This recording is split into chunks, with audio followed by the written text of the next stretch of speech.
बँगलोर पासून 60 किलोमीटर अंतरावर असणारं हे ठिकाण वन डे ट्रिप साठी बेस्ट आहे आणि नंदी हिल्सच्या या रील्स तर कसल्या प्रचंड व्हायरल झालाय. त्या बघूनच आम्ही ठरवलं की आज जायचं नंदी हिल्स बघायला. पण तिकडे जाऊन मात्र आमच्या हाती निराशा झाली. काय झालं ते पुढे व्हिडिओमध्ये सांगते. सकाळी 8 वाजता आम्ही घराच्या बाहेर पडलो, मस्तपैकी नाश्ता करून निघालो होतो. आमचा पोटोपातर झाला, पण गाडीचं काय, मग तिच्याही पोटात थोडंसं पेट्रोल ओतलं आणि पुढे निघालो. रस्ता एकदम मोकळा होता, त्यामुळे या प्रवासाची जबाबदारी स्वतः आरती जाधव यांनी स्वीकारली होती. बऱ्यापैकी डिस्टन्स मी कव्हर केलं. पुढे छान छान पेरू घेतले, गाडीवर मस्त पेरू खात खात जात होतो आणि हा सीन वाव, हे झाडं एवढे भारी दिसत होते ना रस्त्याच्या दोन्ही कडेला.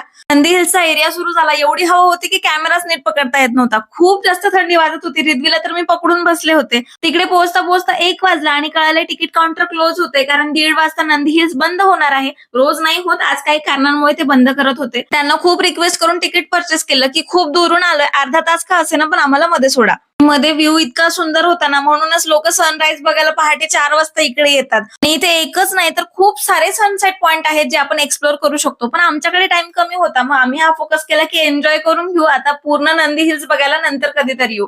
हाफ एन आवर मध्ये काहीही होणार नाही. सुरुवातीला वाटलं की अरे यार, एन्क्वायरी करून यायला हवं होतं, उगाच आलो. पण नंतर जेव्हा रिद्वीकडे बघितलं ना, ती एवढी एन्जॉय करत होती, असं वाटलं ठीक आहे थोडा वेळ का होईना, पण तिला खूप छान आनंद मिळाला त्या गोष्टीचा. 1:30 वाजत आला रे, पण रिद्वीला काही निघायचं नव्हतं. आम्हाला मात्र पकडापकडीच खेळायची आणि आमचा गेम संपल्याशिवाय आम्ही काही इथून निघणार नाही. आणि पोजेस बापरे, मी एक फोटो काय काढला, त्याच्यानंतर 15 मिनिट हिचेच फोटो काढण्यात गेले. आणि आजकाल रिद्वी एवढी बदमाश झाली ना की आई व्हिडिओ शूट करत असताना तिचा व्हिडिओ कसा खराब करायचा हे तिला चांगलं माहिती. आता इथनं आम्ही स्टेप्सवरनं येत होतो तर मुद्दाम तिला स्लो चालायचं होतं, कारण आई व्हिडिओ शूट करत होती. पण आम्ही रील मध्ये जो व्ह्यू बघून आलो होतो ना, तो काही आम्हाला बघायला मिळाला नाही. तरी पण आमचा दिवस छान वेल स्पेंड गेला. ब्लॉग कसा वाटला नक्की सांगा. बाय.